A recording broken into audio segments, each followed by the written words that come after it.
किस तरह से मार देंगे आप इस तरह किसी भी व्यक्ति को? लाइए आप कोई भी जगह, मैंने बता दी जो कसाब का उदाहरण उससे बड़ा नहीं, जब उसको आप मुकदमा चलाते तो इस पर मुकदमा क्यों नहीं चलाएंगे, या किसी पर भी मुकदमा आप क्यों नहीं चलाएंगे? आप क्यों एनकाउंटर करेंगे आप? और जबकि सामने नजर आ रहा है कि आपका एनकाउंटर फेक है, आपके जितने भी एनकाउंटर हैं वो 90% एनकाउंटर जो भी पुलिस कर रही है, किसी भी प्रदेश की कर रही है, वो फर्जी हैं। विकास अपने आप में नहीं हो गया, अपने आप में पैदा नहीं हुआ। उस विकास को यहां तक विकास बनाने तक, विकास दुबे बनाने तक कहीं ना कहीं बहुत लोगों का उसमें हाथ रहा होगा। उसके जाने के बाद में सब कुछ खत्म हो गया, अब आपके हाथ में कुछ नहीं लगेगा, कोई कितनी भी कोशिश कर लो, सारे सबूत खत्म हो गए। तो जो लोग असली दोषी हैं, विकास को विकास बनाने के लिए जिम्मेदार है, वो सारे के सारे बच जाएंगे, किसी के खिलाफ कोई कार्रवाई नहीं होगी। और बलि का बकरा जो बनना था वो बन गया। कि जो उसका घर तोड़ा गया, किस अधिकार से तोड़ा गया है? आप किसी का घर नहीं तोड़ सकते, व्यक्ति है, उसको पकड़िए आप, कानूनन जो उसके खिलाफ कार्रवाई हो सकती है कीजिए। आप उसके घर की कुर्की करा सकते हैं, सामान जब्त कर सकते हैं कानून के तहत। आपने 2 दिन में उसका घर भी तोड़ दिया, कैसे तोड़ सकते हैं? किस अधिकार से तोड़ा? किस कोर्ट ने यह आदेश पारित किया घर तोड़ने का? सरकार का काम एनकाउंटर करना नहीं है, सरकार का काम है न्याय व्यवस्था को, कानून व्यवस्था को मजबूत करना और कानून के तहत न्याय दिलाना, कार्रवाई करना, यह नहीं है। लेकिन जब यह सारी चीज हो जाए तो कौन बचाएगा? केवल एक। तो यूपी में 2017 में योगी जी के आने के बाद अब तक 5000 से ज्यादा एनकाउंटर हुए हैं, उनमें 119 लोगों की मौत हुई है, या यूं कहो कि हत्या हुई है। और ये जो है विकास का जो एनकाउंटर है, ये 119वीं मौत है या हत्या है, जो भी है। तो एनकाउंटर जब आप कर रहे हैं, उसका मतलब है, एनकाउंटर का हिंदी में अगर समझें तो शायद बहुत अच्छी तरह से समझ में आएगा। एनकाउंटर शब्द से आम जनता को समझ में नहीं आएगी कि एनकाउंटर का मतलब क्या है। एनकाउंटर का मतलब है मुठभेड़। मुठभेड़ का मतलब यह होता है कि आमने सामने गोली चल रही है, आमने सामने लड़ाई हो रही है, आमने सामने संघर्ष हो रहा है, उस संघर्ष में जो मारा जा रहा है वो एनकाउंटर में मारा जा रहा है, यह है इसका मतलब। लेकिन अगर राष्ट्रीय मानवाधिकार आयोग ये कह रहा है कि 1782 फेक एनकाउंटर हुए हैं, और योगी जी के राज में जो ये हुए हैं 2017 में उनके आने के बाद और अब तक 5000 से ज्यादा एनकाउंटर, इनमें बहुत सारे एनकाउंटर सवालों के घेरे में हैं। आप थोड़ा सा पीछे जाइए, इस देश में 26 नवंबर 2008 को बॉम्बे में हमला हुआ आतंकवादियों द्वारा, ध्यान है आपको? 26/11 वाली जो घटना है, उस 26/11 वाली घटना में 174 लोग मारे गए थे। इस फिगर को आप ध्यान रखें, 174 लोग मारे गए थे। लेकिन आप देखेंगे कि उसमें जो व्यक्ति, भाई मुठभेड़ चल रही थी, वो वाकई में मुठभेड़ थी, वो हमला था, उसका जवाब दिया जा रहा था। उन 10 लोगों में जो आतंकवादी आए थे पाकिस्तान से, उनमें से 9 मारे गए और 1 बच गया। तो जो बच गया उसे मारा नहीं, मार सकते थे, मारा नहीं उसको, उसको पकड़ के बाकायदा उस पर भारतीय कानून के तहत मुकदमा चलाया गया। 4 साल मुकदमा चला, उसके लिए स्पेशल सेल बनाई गई, स्पेशल जेल में ही जो है कोर्ट बनाई गई, सब कुछ हुआ। करोड़ों रुपए, देश के करोड़ों रुपए उसमें खर्च हुए। लेकिन उसको जो है मुकदमा चलाया गया, और मुकदमा चलाने के बाद उसके खिलाफ सबूत आए, उसको कोर्ट ने सजा दी, फांसी की सजा दी, और उसके बाद उसे फांसी पर चढ़ाया गया। 17 इतने, मतलब 174 लोग मारे गए, 39 विदेशी थे, 17 पुलिस वाले थे, इस लेवल के लोग थे। यहां 8 लोग मारे गए। मैं ये नहीं कह रहा कि 8 लोग मारे गए तो कोई मतलब ही नहीं, दुखद घटना है, बहुत दुखद घटना है, पुलिस वाले मारे गए। पर जब इतने लोगों के मारे जाने पर एक व्यक्ति के खिलाफ वो पकड़ में आ गया जिंदा, कानून के तहत मुकदमा चलाया गया, तो क्यों नहीं इस व्यक्ति के खिलाफ भी, जब इसे पकड़ ही लिया गया, जब इसने सरेंडर कर दिया, ये भागने की स्थिति में नहीं था, उसकी टांग में रॉड पड़ी हुई है, वो भागने की स्थिति में नहीं था, और अगर भागता ही तो वो सरेंडर क्यों करता? सबको मालूम है, पूरे देश ने देखा है, पूरी दुनिया ने देखा है, ऐसा नहीं है कि किसी एक को मालूम हो, पूरी। और उसके साथ में वहीं से, उज्जैन से ही प्रेस वाले भी लगे हुए थे, और प्रेस वाले जो है 2-3 किलोमीटर पहले ही रोक दिए गए। वो स्कॉर्पियो गाड़ी में था, टाटा सफारी में था वो, और उसके बाद में जिस गाड़ी में पाया गया है वो गाड़ी जो है महिंद्रा TUV30 है, 300 है, जिसके भी पेपर नहीं है, जो इस समय जो सबूत आ रहे के पेपर नहीं।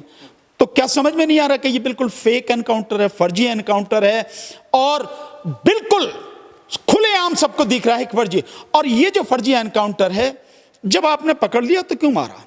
उससे सच्चाई उगलनी थी ना कि उन 8 पुलिसकर्मियों की हत्या जो थी, क्या वही अकेला उसके पीछे था या कोई और भी? मैंने जो कसाब का उदाहरण दिया है, 26/11 की जो घटना हुई उसका जो उदाहरण दिया है, वो मैंने इसीलिए दिया है कि लोग ऐसे नहीं समझेंगे बात को। इसको समझे कि एक व्यक्ति को पकड़कर आपने, मैं समझता हूं शायद भारत के इतिहास में शायद सबसे ज्यादा महंगा वो कसाब का ही मुकदमा रहा होगा, जिसके लिए अलग से सेल बनाई गई, जुडिशरी और वो सारा सब कुछ, और उसके बाद में उसको कानूनी तरीके से सजा टांग दिया गया 4 साल में।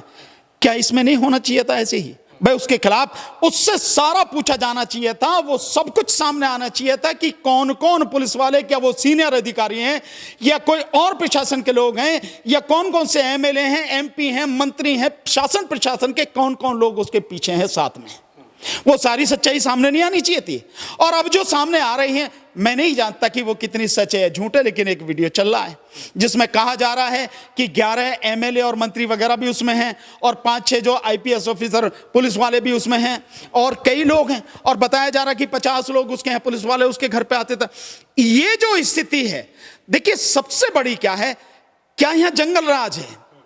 तो अगर इस सारी चीज को देखें, और जितने एनकाउंटर योगी जी के आने के बाद हुए, और सुप्रीम कोर्ट तक ने जो है टिप्पणी की है, जंगल राज कहा है सुप्रीम कोर्ट ने, तो यही मान लिया जाए कि जंगल राज है।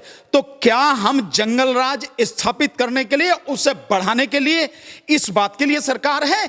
यह जो जंगल राज था, या मतलब जिसको बनाने की कोशिश की गई, उसको खत्म करने के लिए काम करना चाहिए। मैं समझता हूं शासन प्रशासन का जो सबसे बड़ा काम है, जो कानून व्यवस्था है वो मजबूत होनी चाहिए, कानून के तहत ही सारी कार्रवाई होनी चाहिए। इससे होता क्या है कि जो गुनहगार हैं, असली गुनहगार, विकास अपने आप में नहीं हो गया, अपने आप में पैदा नहीं हुआ, उस विकास को यहां तक विकास बनाने तक, विकास दुबे बनाने तक कहीं ना कहीं बहुत लोगों का उसमें हाथ रहा होगा। अब उसके जाने के बाद में सब कुछ खत्म हो गया, अब आपके हाथ में कुछ नहीं लगेगा, कोई कितनी भी कोशिश कर लो, सारे सबूत खत्म हो गए। तो जो लोग असली दोषी हैं, विकास को विकास बनाने के लिए जिम्मेदार है, वो सारे के सारे बच जाएंगे, किसी के खिलाफ कोई कार्रवाई नहीं होगी, और बलि का बकरा जो बनना था वो बन गया। मैं ये नहीं कह रहा कि अगर कोई अपराधी है कि उसको बचाने की बात, मैं ये कह रहा हूं कि कोई भी अपराधी हो, कोई भी, उसके खिलाफ कानूनी तरीके से ही कार्रवाई होनी चाहिए, बिना कानून के नहीं। अब अगर यह स्थिति हो गई तो एक सवाल जुडिशरी पे जो है, और सीधे सीधे कहूं कि माननीय सर्वोच्च न्यायालय के सामने एक सवाल खड़ा हो गया कि आपने 2014 में एनकाउंटर के विषय में गाइडलाइंस आपने की, तो इसका मतलब मालूम है आपको कि फेक एनकाउंटर होते हैं, इसीलिए आपने किया। आपने कह तो दिया, आदेश तो दे दिया, आपके आदेश का पालन हो रहा है या नहीं हो रहा, इसकी देखभाल कौन करेगा? जिन सरकारों को आपने आदेश दिया गया, वो सरकारें आपके आदेश का पालन कर रही हैं या नहीं कर रही हैं, आपके आदेश की अवमानना कर रही हैं, आपका सुप्रीम कोर्ट का अपमान कर रही हैं, देखने की जिम्मेदारी आपकी नहीं है? कौन देखेगा? तो मेरा सवाल आपसे ये रहेगा कि क्या आपको नहीं लगता कि जो सत्ता में बैठे हुए लोग हैं, जो योगी की सरकार है, जो उसमें बैठे हुए लोग हैं, तो क्या उस समय का इंतजार करते हैं कि जब कोई ऐसी घटनाएं सामने आ जाए, पहले से क्यों नहीं चौकन्ना रहते हैं? जब पुलिस वाले घटनाएं सामने आती तभी भारत की सरकार, चाहे योगी की सरकार सामने आती है, पहले से क्यों नहीं इस पे? देखिए सरकार कोई भी हो, योगी की हो, किसी को भी हो, जो पीछे तक का जो मेरा अपना अनुभव है, मेरा क्या, इस देश में हर व्यक्ति का अनुभव है, या जो भी है सारे आंकड़ों को लेके आप देख सकते हैं। जो गुंडे पाले जाते हैं या जो अपराधी किस्म के जो लोग हैं, उनको जो संरक्षण मिलता है वो राजनीतिक संरक्षण है। वो जब तक उनको संरक्षण मिलता रहता है, जब तक वो राजनीति के काम आते हैं, जब तक उनकी जिंदगी राजनीति के काम है, उनको राजनीतिक संरक्षण मिलेगा। जिस दिन उनकी मौत राजनीति के लिए फायदेमंद होगी, उस दिन उनका एनकाउंटर कर दिया जाएगा, उन्हें मौत दे दी जाएगी। यही सारा सबको दिखाया जा रहा है नहीं है? गुस्सा तो मतलब आपको गुस्सा क्यों आ रहा है? अगर आप पुलिस वाले मार दिए हैं, मानता हूं मैं गुस्सा आ रहा, लेकिन आप कानून से बड़े तो नहीं हैं। कानून के सामने तो हर कोई समान है, कानून का हर किसी को समान संरक्षण मिला हुआ है। तो जब कानून के सामने सब समान है, कानून का सबको समान संरक्षण है, संविधान के माध्यम से है और जो हमारे कानून है उनके माध्यम से है, तो आप कानून से ऊपर कैसे हो जाएंगे? आप किस तरह से मार देंगे? आप इस तरह किसी भी व्यक्ति को लाइए, आप कोई भी जगह, मैंने बता दी जो कसाब का उदाहरण, उससे बड़ा नहीं, जब उसको आप मुकदमा चलाते तो इस पर मुकदमा क्यों नहीं चलाएंगे? या किसी पर भी मुकदमा आप क्यों नहीं चलाएंगे? आप क्यों एनकाउंटर करेंगे आप? और जबकि सामने नजर आ रहा है कि आपका एनकाउंटर फेक है, आपके जितने भी एनकाउंटर हैं वो 90% एनकाउंटर जो भी पुलिस कर रही है, किसी भी प्रदेश की कर रही है, वो फर्जी हैं। जो राष्ट्रीय मानव अधिकार आयोग है उसकी रिपोर्ट से साफ हो जाता है। सर, जब इस तरीके से कार्य किए जाएंगे तो सर सवाल ये भी उठ रहा है कि जिस तरीके से जो आम नागरिक है उनका सर विश्वास कानून पर से उठ जाएगा, क्योंकि वो जिसको चाहे कि कानून में बैठे हुए लोग हैं उनका एनकाउंटर कर दिया जाएगा, तो सच्चाई कुछ पता ही नहीं चलेगा। देखिए, हकीकत यही है कि कानून पर से विश्वास इसलिए उठता चला जा रहा है जब आंखों के सामने दिख रहा है कि एनकाउंटर फर्जी है, जब राष्ट्रीय मानवाधिकार आयोग की रिपोर्ट आ रही कि इतने फेक एनकाउंटर हो रहे हैं, उस सब के बावजूद भी अदालत चुप बैठी है, कोई सुमोटो एक्शन नहीं है, उसका अपमान हो रहा है, उसके आदेश की अवमानना हो रही है, उसके आदेश का उल्लंघन हो रहा है, तब क्या स्थिति होगी? कौन बचाएगा? देखिए, अगर किसी तरह से कोई बचाएगा, आप देखिए जो नेता हैं, जो राजनीतिक पार्टियां हैं या जो सरकार चला रहे हैं, वो लोग वो तो बचाने से रहे। अगर वो बचाते तो ये स्थिति नहीं होती, एनकाउंटर की स्थिति नहीं आती। सरकार का काम एनकाउंटर करना नहीं है, सरकार का काम है न्याय व्यवस्था को, कानून व्यवस्था को मजबूत करना और कानून के तहत न्याय दिलाना, कार्रवाई करना, ये नहीं है। लेकिन जब ये सारी चीज हो जाए तो कौन बचाएगा?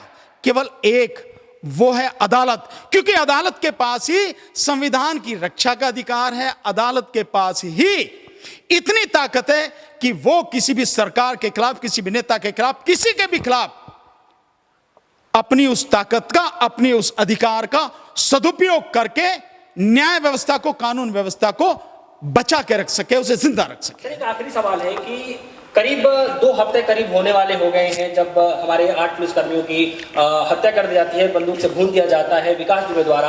अब विकास दुबे का जब घर था वो तोड़ दिया गया है, करीब 2 हफ्ते होने को हो गए हैं, सब कुछ जांच पड़ताल कर लिया गया था, लेकिन आज एक खबर ये आ रही है कि पुलिसकर्मियों ने वहां जाकर के दोबारा जांच किया है तो AK-47 निकला है। आप इसके लिए क्या कहना चाहेंगे? ये मैं बहुत सीधे सीधे कर सकता हूं, प्लांटेड, पूरी तरह से ये प्लांट किया गया है। मुझे आप एक बात बताइए, 2 तारीख को जो है पुलिस वालों पे हमला हुआ, 2 तारीख को हुआ और 2 और 3 तारीख में उसका घर तोड़ दिया गया, पूरी तरह से खत्म कर दिया गया। वहां पे जो 2-3 गाड़ियां थी वो तोड़ दी गई, वहां पे जो ट्रैक्टर था वो तोड़ दिया गया, उसके और भी घर मकान तोड़ दिए गए, उसके चाचा को मार दिया गया, उसको भाई को मार दिया गया, उसके पत्नी और वो जिस दिन उसका एनकाउंटर हुआ उन्होंने सरेंडर कर दिया, उसके और जो साथी थे वो मार दिए गए। और पुलिस उसी दिन से, जिस दिन से ये घटना हुई है उसी दिन से वो घर से फरार हैं, सब लोग फरार हैं और पुलिस वहीं पर बैठी है। पुलिस के कम से कम 10-20-50 आदमी तो होंगे जो बिकरू गांव में बैठे हुए हैं उस जगह। आज तारीख है 14 और ये घटना घटी 2 तारीख को, 11-12 दिन बाद आपने घर तोड़ा तो तलाशी नहीं ली होगी आपने, निश्चित रूप से पुलिस ने तलाशी ली होगी घर तोड़ा है तो, और निश्चित रूप से बाकी जो आपने कार्रवाई करनी थी वो सभी की। आज जो आप कर रहे हैं एक बहुत ही, किसी भी जज से पूछिए, किसी भी न्यायपालिका से जुड़े हुए व्यक्ति से पूछिए, किसी भी फौजदारी के वकील से पूछिए, साफ बता देगा, आम आदमी बता देगा, यार इतने दिन पहले तुमने घर तोड़ दिया, तलाशी ले ली, आज तुम्हें राइफल मिल रही है। सो ये जो है पूरी तरह से प्लांटेड है। मैं नहीं जानता कि इसके पीछे कारण क्या है, क्यों किया जा रहा, बट मैं अपने अनुभव से कह सकता हूं ये पूरी तरह से प्लांटेड है। जब तुम, और कोर्ट, कानून की नजर में इसे माना नहीं जा सकता क्योंकि आपके कब्जे में पहले से ही है, पुलिस बैठी है उसी दिन से, कोई और तो गया नहीं है, कोई और तो आया नहीं है, आपने सारा खंगाल लिया, आपने सारा तोड़ दिया, तो आपने क्या। दूसरी बात, इसमें एक चीज और आप देखें यहां कि जो उसका घर तोड़ा गया है, किस अधिकार से तोड़ा गया है? आप किसी का घर नहीं तोड़ सकते, व्यक्ति है, उसको पकड़िए आप, कानूनन जो उसके खिलाफ कार्रवाई हो सकती है कीजिए, आप उसके घर की कुर्की करा सकते हैं, सामान जब्त कर सकते हैं कानून के तहत। आपने 2 दिन में उसका घर भी तोड़ दिया, कैसे तोड़ सकते हैं? किस अधिकार से तोड़ा? किस कोर्ट ने यह आदेश पारित किया घर तोड़ने का? ये नहीं हो सकता, लेकिन सब कुछ हुआ, सारा कुछ हुआ। आप देख रहे हैं केवल ये वाली चीजें नहीं है, और भी बहुत सी चीजें हैं जो लगातार होती रही। पुलिस की नाकामयाबी उसी समय से है जिस समय एक जो घटना बताई जाती है सन 2000 की के थाने में ही एक दर्जा प्राप्त मंत्री को मार दिया गया और 30 पुलिस वाले, 5 सब इंस्पेक्टर, 25 कांस्टेबल सारे मुकर गए। कहां था कानून? कहां सोए हुए थे सारे के सारे लोग? तो ये जो बड़े सवाल हैं, ये बदमाशों से कहीं ज्यादा मैं समझता हूं शासन प्रशासन और पुलिस प्रशासन और सरकार की तरफ उंगली उठाते हैं, और सरकार अपनी नाकामियों को छुपाने के लिए, सरकार अपनी गलतियों को छुपाने के लिए इस तरह के सारे काम करती है, जैसा ये एनकाउंटर हुआ है।